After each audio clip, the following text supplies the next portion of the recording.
بەهۆی زیرەکی و ڕاماڵینی یاریزانان لە پاڵەوانێتیەکانی عێراق و دەرەوەی عێراقیشدا ئەحمەد بۆتە سمبولی شەترەنجی عێراق لەسەر ئاستی تازە پێگەیشتوان و لاوان.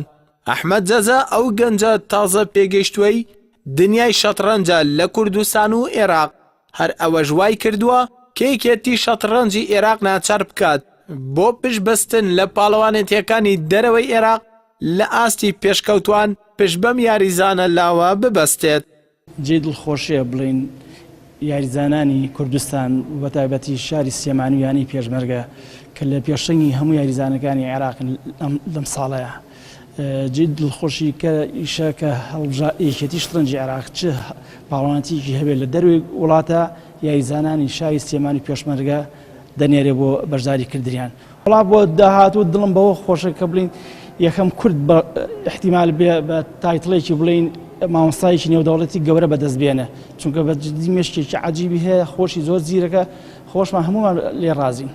دوای بەشداری کردنیان لە پاڵەوانێتیەکی جیهانی لە وڵاتی ئێران، ئەحمەد جەزا توانی ببێتە پێشەنگی یاریزانەکانی عێراق و لەی 26 لە ناو 120 یاریزانی جیهانی بەدەست بێنێت.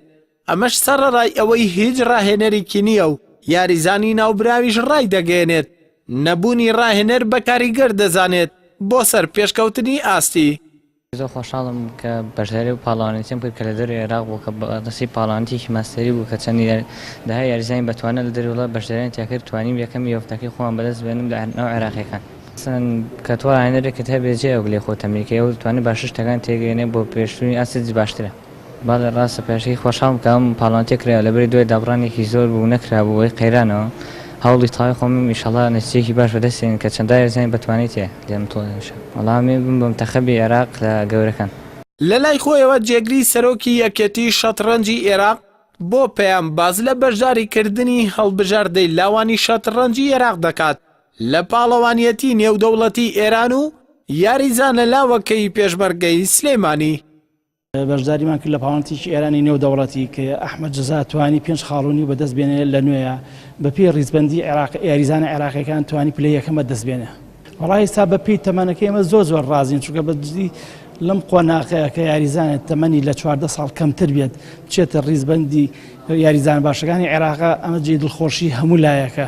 زیاتر لە 120 یاریزان بەشدار بوون کە بریتی بوو لە دەوڵات بڵین دەوڵاتی هەر هەمووی بڵین یاریزانی بەهێزی تیابوو بڵین بێژگە لە ئێران و عێراق، ئیسپانیا بەشدار بوو، جۆرجیا بەشدار بوو، فەڕەنسا بەشدار بوو، سوید بەشدار بوو، دەنمارک بەشدار بوو، بێژگە لە وڵاتەکانی بڵین ئەرمینیا و وڵاتەکانی کە دوای بەشداریکردنیان لە پاڵەوانێتی نێودەوڵەتی ئێران، هەڵبژاردەی لاوانی عێراق کە بە 2 یاریزانی عەرەب و یاریزانێکی کورد بەشدار بوو، توانی لە ناو زیاتر لە 120 یاریزان و دە هەڵبژاردەی جیهان پلەی یەکەم لەسەر ئاستی یاریزانە عێراقیەکان بەدەست بێنێت و پلەی 26 پاڵەوانێتیەکەش بەدەست بێنێت.